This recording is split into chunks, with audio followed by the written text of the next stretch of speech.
નમસ્કાર વિદ્યાર્થી મિત્રો, આજે આપણે સ્ટાન્ડર્ડ 10માં ઇંગ્લિશ ગ્રામરમાં ફંક્શન્સ વિશેની ચર્ચા કરવાના છીએ. તો ખાસ આ ફંક્શન્સ સ્ટાન્ડર્ડ 10 એટલે કે એસએસસીની એક્ઝામમાં કેટલા માર્ક્સમાં પૂછાય છે એ વિશે પહેલાં થોડું ચર્ચા કરી લઈએ અને કેવા કેવા પ્રકારના પ્રશ્નોમાં પૂછાય છે. તો ખાસ એક બાબત નોંધનીય છે કે ઇંગ્લિશ ગ્રામર જે 25 માર્ક્સ 80 માર્ક્સનું જે પેપર આવે છે ઇંગ્લિશનું 80 માર્ક્સનું, એમાંથી 25 માર્ક્સનું જે ગ્રામર આવે છે એમાં સૌથી વધુ જો વેઇટેજ હોય તો ફંક્શન્સમાં છે, બધા જ પોઈન્ટ્સમાં. કારણ કે સ્ટાન્ડર્ડ 10માં ફંક્શન્સ ટોટલ 9 માર્ક્સમાં પૂછાય છે અને આ 9 માર્ક્સમાં અલગ અલગ રીતે 9 પ્રશ્નો પૂછાય છે. એટલે તમારા એસએસસીના પેપરમાં ક્વેશ્ચન્સના નંબરિંગ હોય છે. તો ક્વેશ્ચનના નંબરિંગમાં 32 નંબરના પ્રશ્ન છે, 32 નંબરના ક્વેશ્ચનથી 40 નંબરનો પ્રશ્ન, એટલે 40 ક્વેશ્ચન સુધી સતત ફંક્શન પૂછાય છે, પણ 3 અલગ અલગ રીતે પૂછાય છે. 9 માર્ક્સનું માર્કિંગ 3+3+3ની રીતે થાય છે. એટલે ફંક્શન સૌથી પહેલાં ક્વેશ્ચન નંબર 32થી ક્વેશ્ચન નંબર 34માં match the language function with the sentences, ફંક્શન્સને વાક્યો સાથે જોડો, એટલે કે જોડકા પૂછાય છે. 3 માર્ક્સના 3 જોડકા પૂછાય છે. એમાં એવું હોય છે કે ફંક્શન્સ આપેલા હોય છે, સામે વાક્યો આપેલા હોય છે. જે ફંક્શન જે વાક્યને લાગુ પડતું હોય એની સામે તમારે જોડકું જોડવાનું હોય છે. આવા 3 જોડકા હોય છે 3 માર્ક્સમાં, 32 નંબરથી 34 નંબર સુધી. એના પછી 35 નંબરથી 37 નંબરનો પ્રશ્ન જે છે એ એમસીક્યુ છે. આખા 80 માર્ક્સના પેપરમાં 6 એમસીક્યુ પૂછાય છે, એ પૈકીના 3 એમસીક્યુ તો ફંક્શનના પૂછાય છે.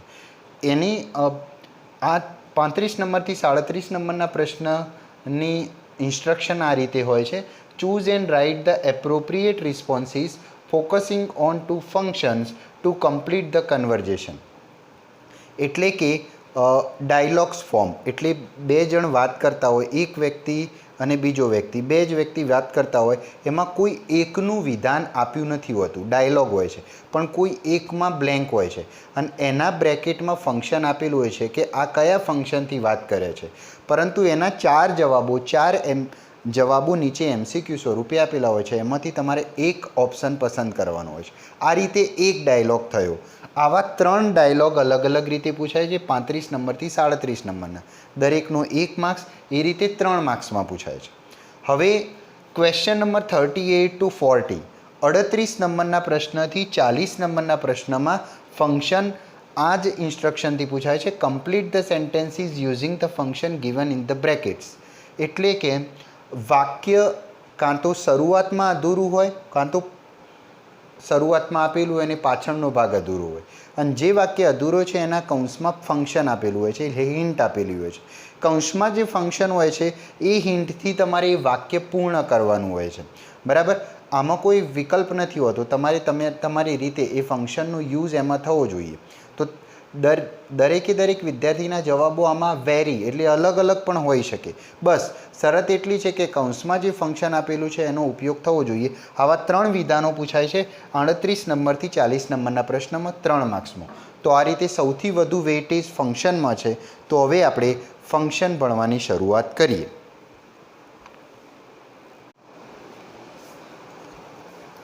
નમસ્કાર વિદ્યાર્થી મિત્રો, આપણે સ્ટાન્ડર્ડ 10માં જે ફંક્શનની વાત કરી રહ્યા છીએ એમાં ડિસ્ક્રાઇબિંગ સાથે વપરાતા ફંક્શનની ચર્ચા કરીશું.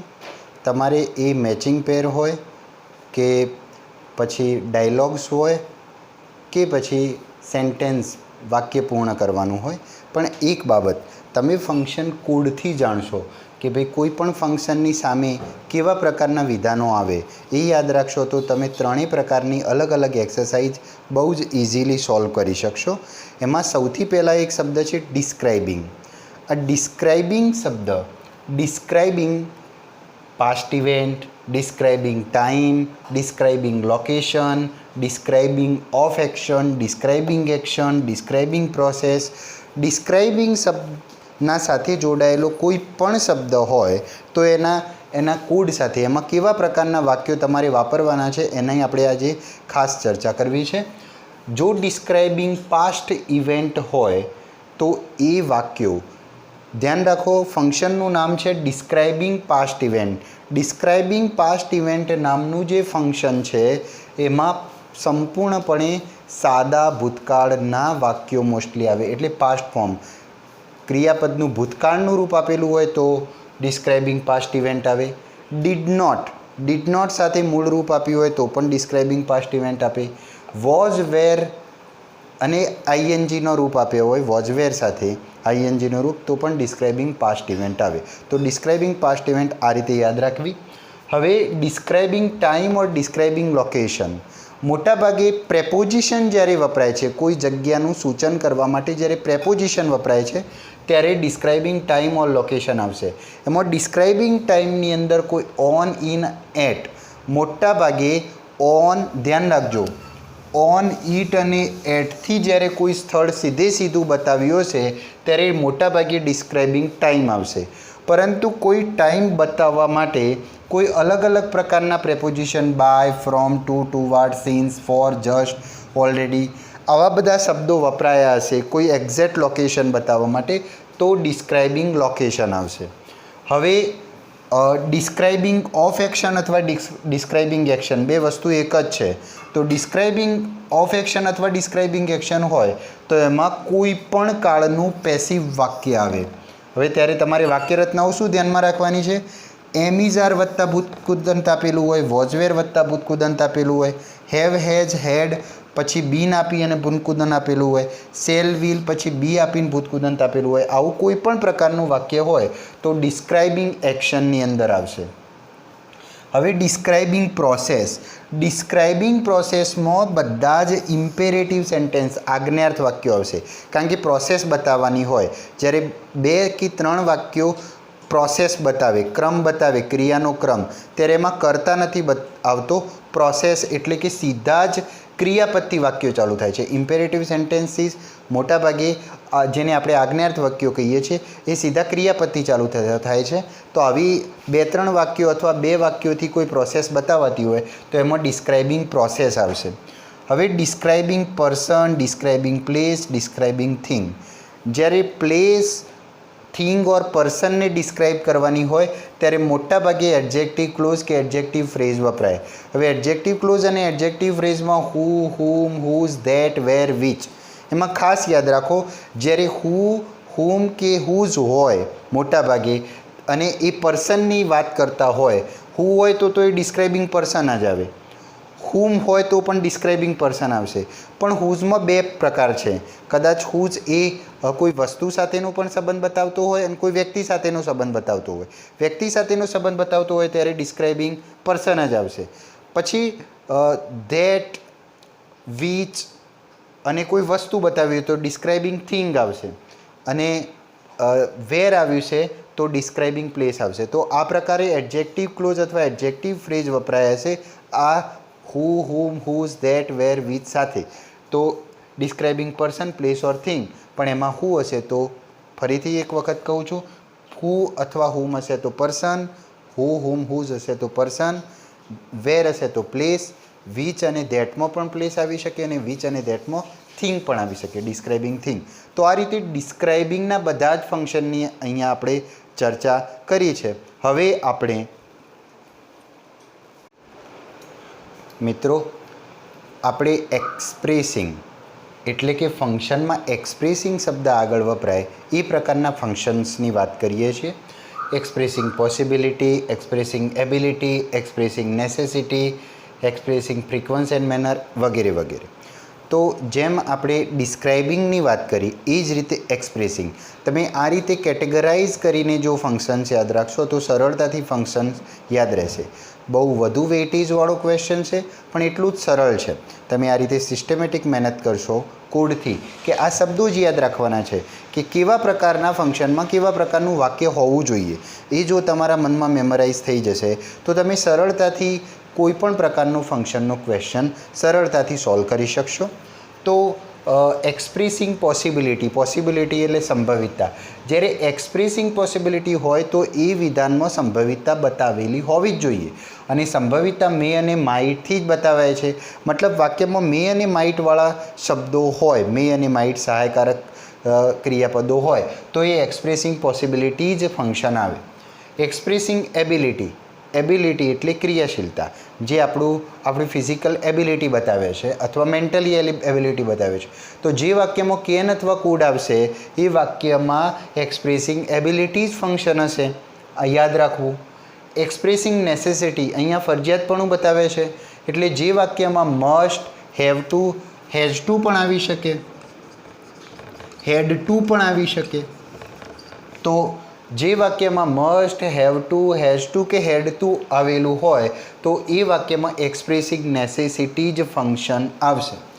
હવે expressing frequency and manner and expressing frequency of action, આ બંને એક જ છે, બંને બે રીતે પૂછાય છે.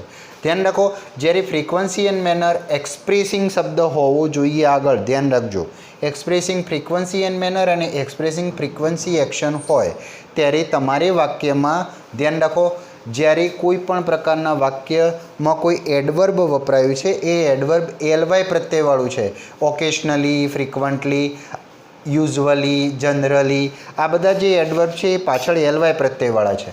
અથવા એ સિવાય always, sometimes, regularly, daily, often, generally જેવા એડવર્બ, તમને ખ્યાલ છે આ બધા જ એડવર્બ સિમ્પલ પ્રેઝન્ટ ટેન્સમાં જ વપરાય છે. મતલબ સિમ્પલ પ્રેઝન્ટ ટેન્સનું વાક્ય આ બધા એડવર્બ સાથે વપરાયું હોય ત્યારે એ વાક્યમાં ફરજિયાત expressing frequency and manner, expressing frequency of action function જ આવશે. આ સિવાય જ્યારે કોઈ પણ વાક્ય શુડથી વપરાયું હોય, શુડ સહાયકારક તરીકે વપરાયું હોય ત્યારે એ વાક્ય એક્સપ્રેસિંગ ઓબ્લિગેશનનું જ ફંક્શન આવશે. હવે એક્સપ્રેસિંગ ઇમોશન, તમને ખ્યાલ છે કોઈ પણ ઇમોશનલ રિએક્શન અગેન્સ્ટ એક્શન, કોઈ ક્રિયાના પ્રત્યુત્તરમાં આપણે જ્યારે કોઈ ક્રિયા જોઈ અને કોઈ વ્યક્તિ અથવા એ ક્રિયાના પ્રત્યુત્તરમાં જ્યારે આપણે ઇમોશનલી રિએક્ટ કરીએ છીએ, ઇમોશનલી રિએક્શન આપીએ છીએ ત્યારે એક્સપ્રેસિંગ ઇમોશન આવશે. દાખલા તરીકે ઓ, એ, thank you, welcome, see you, nice to meet you, best luck, congratulation, so nice of you, get well soon, આવા કોઈ પણ શબ્દો જે તમે ઇમોશનલી કહેવાના છો, જેમાં એક્સક્લેમેશન માર્ક પણ આવેલું હોય તો એવા દરેક પ્રકારના વાક્યો એક્સપ્રેસિંગ ઇમોશન સૂચવશે. તો આટલા પ્રકારના જે ફંક્શન હતા એ એક્સપ્રેસિંગનું સૂચન કરતા હતા. હવે આપણે આગળનું જે ફંક્શન છે એ સ્પેસિફાઈંગ લોકેશન છે.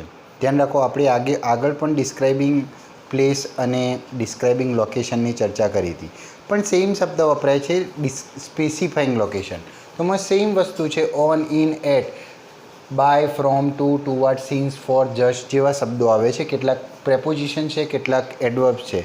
આવા કોઈ પણ પ્રકારના સમયસૂચક શબ્દો અથવા પ્રેપોઝિશન સાથે કોઈ જગ્યા બતાવાતી હોય, પ્લેસ બતાવાતું હોય તો સ્પેસિફાઈંગ લોકેશન આવશે. ધ્યાન રાખો. તો આ વસ્તુ ફરીથી આવી છે. એક વખત ડિસ્ક્રાઇબિંગ સાથે પણ લોકેશન આવે છે ને સ્પેસિફાઈંગ સાથે પણ આવે છે, તો ખાસ ધ્યાન રાખવું. હવે કમ્પેરિંગ શબ્દ છે, એક નવું ફંક્શન છે કમ્પેરિંગ. કમ્પેરિંગ એટલે કમ્પેર કરવી. હવે તમને ખબર છે કે ઇંગ્લિશમાં કમ્પેર કરવા માટે ફક્ત ડિગ્રી જ વપરાય છે. તો કમ્પેરિંગમાં આપણી 3 પ્રકારની ડિગ્રી છે. એઝવાળી વાક્યરચના છે એ પોઝિટિવ ડિગ્રી છે. સો એઝવાળી વાક્યરચના છે એ પણ પોઝિટિવનું નકારાત્મક છે. ઈઆર, પાછળ ઈઆર અથવા આગળ મોર લાગે અને પછી ધેન વપરાય, bigger than, more beautiful than વગેરે વગેરે એવા પ્રકારના વાક્યો. ધ પછી ઈએસટી વાળું વાક્ય, ધ અને the most beautiful, the cleverest, આવા પ્રકારના જે વાક્યો વપરાય છે, આવા શબ્દો આવે છે. મતલબ કમ્પેરિંગ, બે વ્યક્તિઓની જ્યારે તુલના થતી હોય અથવા વ્યક્તિની તુલના થતી હોય ત્યારે કમ્પેરિંગ પર્સન આવશે. કોઈ વસ્તુની કમ્પેરિઝન થતી હોય ત્યારે કમ્પેરિંગ થિંગ આવશે. કોઈ જગ્યા અથવા બીજાની કમ્પેરિંગ થતી હોય તો કમ્પેરિંગ પ્લેસ આવશે. તો આ પ્રકારના દરેક પ્રકારનું વાક્ય અહીં વપરાશે.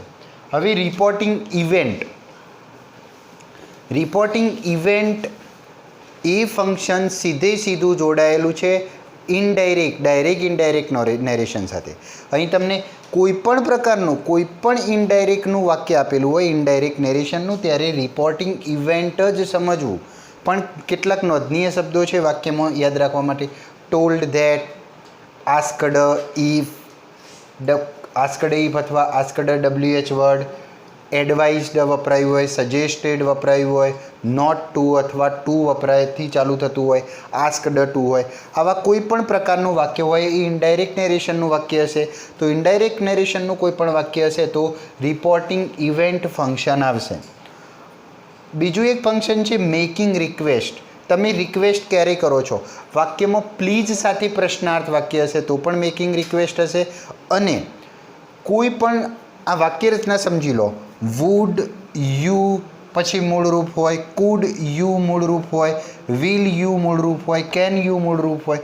મતલબ વુડ, કુડ, વિલ, કેન આ ચાર શબ્દો પછી યુ હોય અને પછી મૂળરૂપ હોય. Would you please, food you please, can you please, આવા કોઈ પણ પ્રકારના શબ્દો હોય તો એ મેકિંગ રિક્વેસ્ટ ફંક્શન આવશે.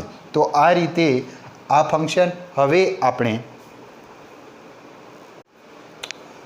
આગળના ફંક્શન્સમાં આસ્કિંગ અબાઉટ, આ બંને જે ફંક્શન છે એ પ્રશ્નો વિશેના છે. એક ફંક્શન છે આસ્કિંગ અબાઉટ, શબ્દ આગળ વપરાય છે. Asking about duration. ધ્યાન રાખો, જ્યારે હાઉ લોંગથી પ્રશ્ન પૂછવામાં આવ્યો હોય તે આસ્કિંગ અબાઉટ ડ્યુરેશન ફંક્શન આવે. હાઉ મેનીથી પ્રશ્ન હોય તો આસ્કિંગ અબાઉટ નંબર ફંક્શન આવે.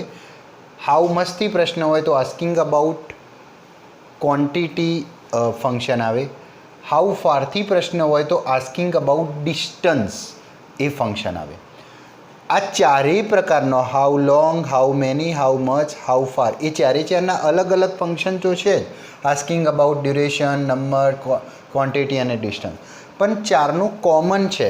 મતલબ આસ્કિંગ અબાઉટ શબ્દ ન વપરાય તો આ ચાર શબ્દોની સિકિંગ ઇન્ફોર્મેશન ફંક્શનમાં પણ લઈ શકાય.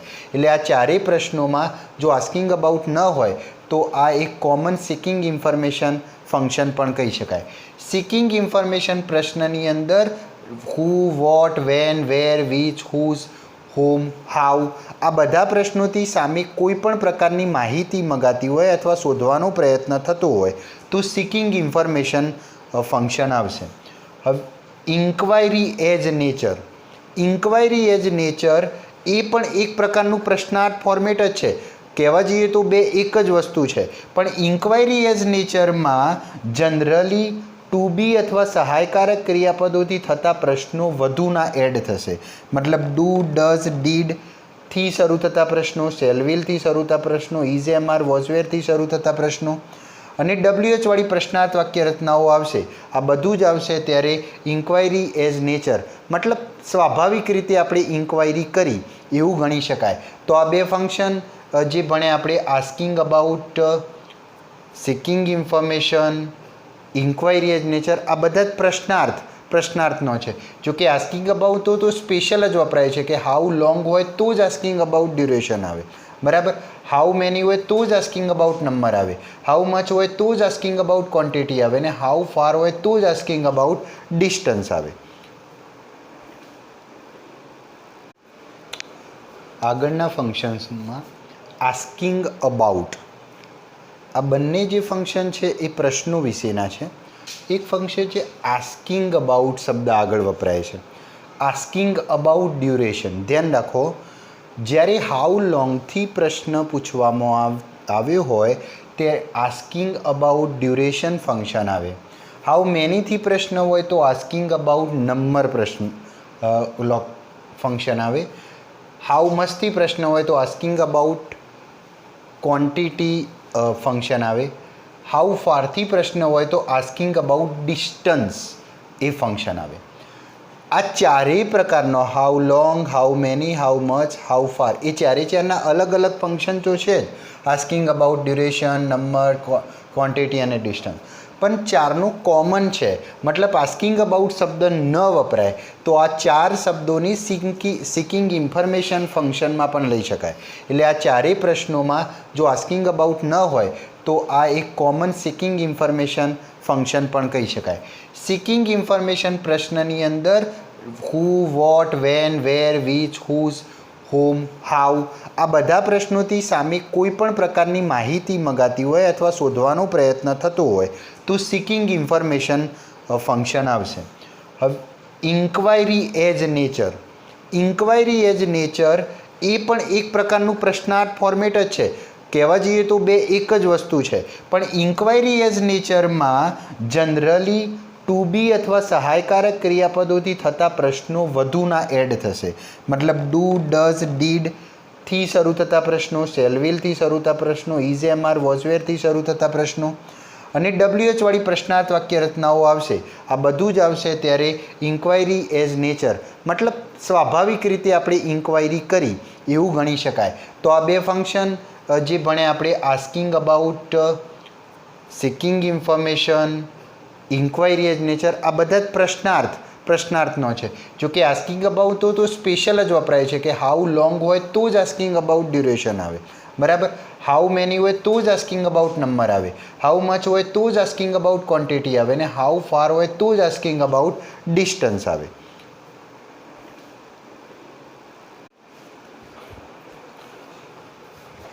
આગળના ફંક્શનમાં આપણે ટોકિંગ અબાઉટ, અહીંયા બે શબ્દો વપરાય છે, ધ્યાન રાખજો. પહેલાં આપણે ટોકિંગ અબાઉટની વાત કરી લઈએ. ખાસ એના કોડ એ વાક્યમાં કેવા શબ્દો વપરાય છે આ ખાસ યાદ રાખવાનું છે. ફરીથી વારંવાર કહું છું, આ શબ્દો યાદ રાખશો તો ફંક્શન તમારા માટે બહુ જ સરળ છે. Talking about alternative, talking about alternative function હોય તો એ વાક્ય આઈધર ઓર અથવા નાઈધર નોર વાળું જ હોય. ખાસ યાદ રાખવું, આઈધર ઓર અથવા નાઈધર નોર વાળું વાક્ય હોય તો ટોકિંગ અબાઉટ ઓલ્ટરનેટિવ અથવા તો શોઈંગ ઓલ્ટરનેટિવ શબ્દ વપરાય. આ ફંક્શન આવે. આખા વાક્યમાં ક્યાંય પણ કારણ બતાવાતું હોય એટલે કારણ સૂચક શબ્દો બીકોઝ, સિન્સ કે એજ આવતા હોય તો એ ફંક્શન ટોકિંગ અબાઉટ રીઝન અથવા શોઈંગ રીઝન જ આવે. વાક્યની અંદર પરિણામ સૂચક વાક્ય હોય અને પરિણામ સૂચક શબ્દો હોય. પરિણામ સૂચક શબ્દો છે સો ધેટ, ધેરફોર, સો, તો તેથીના અર્થવાળા. તો આ પ્રકારના શબ્દો હોય તો એ ફંક્શન ટોકિંગ અબાઉટ રિઝલ્ટ અથવા શોઈંગ રિઝલ્ટ ફંક્શન જ આવશે કમ્પલસરી. હવે વેન, વાઇલ, ટીલ, અનટીલ આ પ્રકારના કેટલાક WH શબ્દો જે સમય બતાવતા હોય એ સિવાય ધ પ્રેઝન્ટ પરફેક્ટ ટેન્સની અંદર એટલે કે પૂર્ણ વર્તમાનકાળનું વાક્ય હોય ને એમાં જસ્ટ, યટ, સિન્સ અને ફોર જેવા શબ્દો વપરાયા હોય. આવા કોઈ પણ શબ્દ વપરાયા હોય ત્યારે એ ફંક્શન ટોકિંગ અબાઉટ ટાઈમ આવે અથવા શોઈંગ ટાઈમ જ આવે કમ્પલસરી. તો આ ફંક્શન ખાસ યાદ રાખજો. એ સિવાય એક ફંક્શન છે ઇન્ડિકેટિંગ કોન્ટ્રાસ્ટ અથવા શોઈંગ કોન્ટ્રાસ્ટ. બંને એક જ છે, બંને વસ્તુ એક સાથે ક્યારેય નહીં વપરાય, બંને વપરાય ત્યારે એક જ ફંક્શન કહેવાય, ઇન્ડિકેટિંગ કોન્ટ્રાસ્ટ અથવા શોઈંગ કોન્ટ્રાસ્ટ. તો જ્યારે વાક્યમાં વિરોધાભાસ સૂચક શબ્દો હોય બટ, યટ, ધો, ઓલ્ધો આ વિરોધાભાસ, જો કે, છતો પણ, પરંતુ આવા પ્રકારના શબ્દો હોય ત્યારે એ ફંક્શન એ ઇન્ડિકેટિંગ કોન્ટ્રાસ્ટ અથવા તો શોઈંગ કોન્ટ્રાસ્ટ જ બતાવે છે.